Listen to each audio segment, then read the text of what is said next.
Hello, everyone. Welcome to the Good News Podcast, where faith, truth, and transformation meets.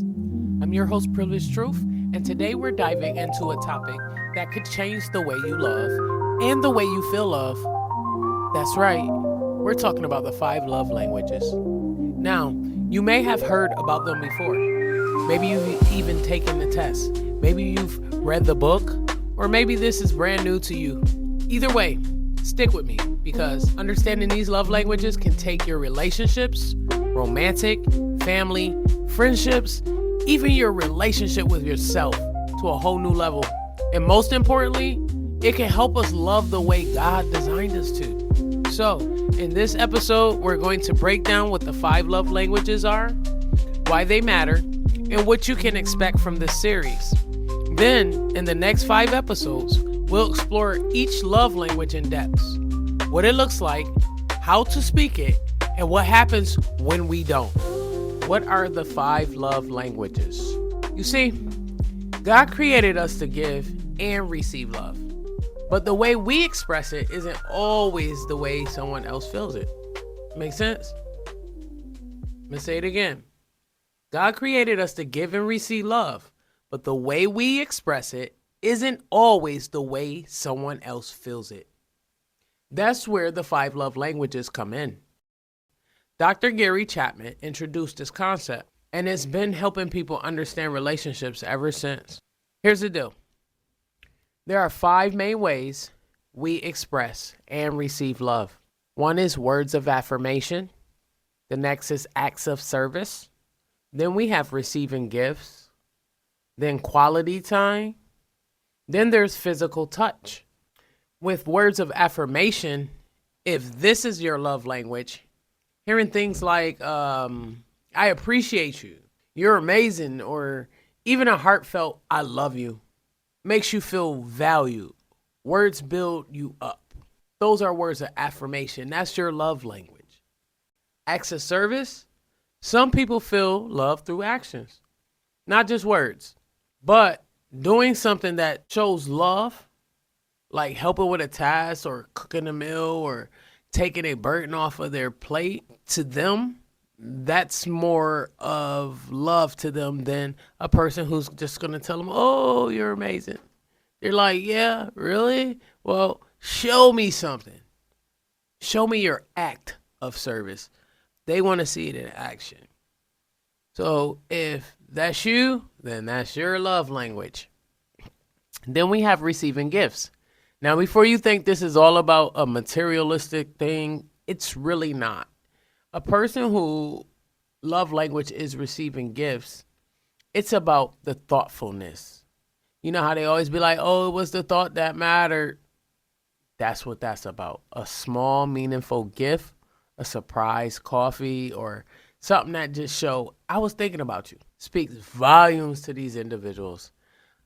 You know, it's funny though, because I'm pretty sure some of y'all sitting out there like me, like, that's me, and that's me, and that's me. We're going to talk deeper about them to the point you'll be able to pinpoint more so which love language is you more than the rest. With that being said, our next one would be quality time.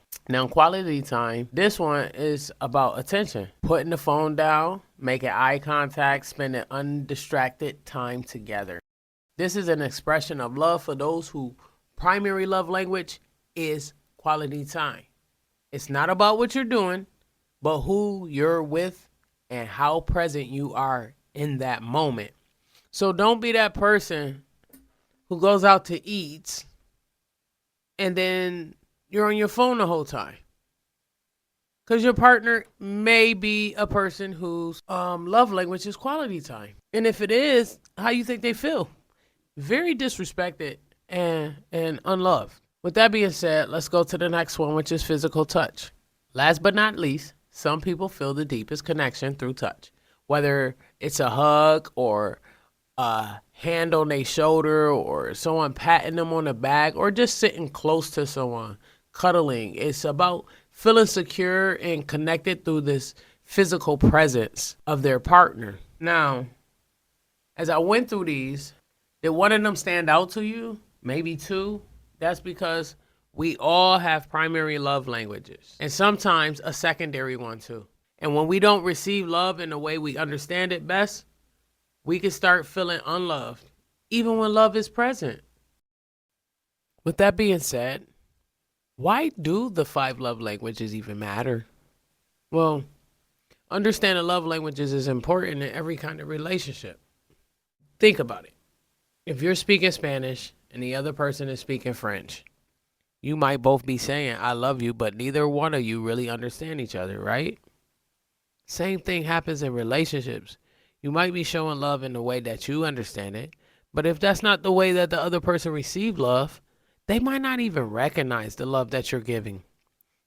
So not only do they feel the lack of love, you're feeling the unappreciation from the love that you're giving. See, the Bible tells us to love one another, but love isn't just a feeling. I believe I said this in another episode, if you've been following. I believe I mentioned that before. It's not just a feeling, it's an action. 1 John 3:18 says, Dear children, let us not love with words or speech, but with actions and in truth. So, when we learn the love languages, we're actually learning how to love better, more intentionally, and more effectively. What's coming up in this series? Now that we laid the foundation, here's what's next. Over the next 5 episodes, we're going to break down each love language individually. We'll talk about how each love language is expressed. We'll look at biblical examples of how God shows love in different ways. We'll discuss how to recognize when this is someone's love language. And we'll explore practical ways to speak it fluently in your relationships. And let me tell you, some of y'all are going to have some light bulb moments, man. You're going to realize why certain relationships have been strained, why you felt unseen, or why certain gestures meant more to you than others.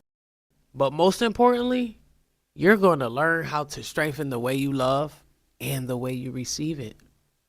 So do me a favor. Take a moment to think about your own relationships. How do you naturally express love? How do you like to receive it? And if you don't know, don't worry. We're going to figure it out together.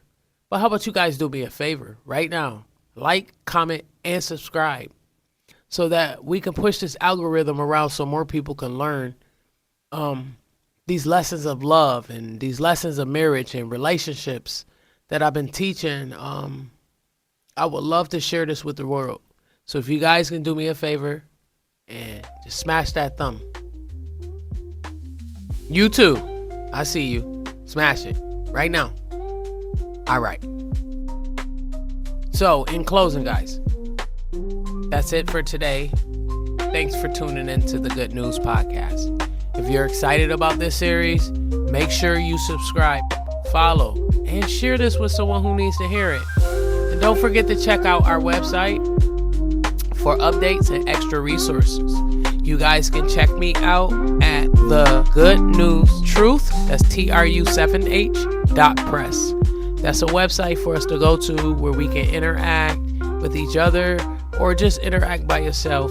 If you need prayer, you can go in there, request prayer from me. I'm setting up a Discord.